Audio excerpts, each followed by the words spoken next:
ఏం చేస్తున్నావు?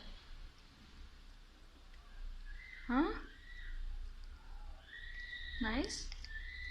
నాకు వద్దు, నువ్వు తిను. నాన్నకు కూడా వద్దు.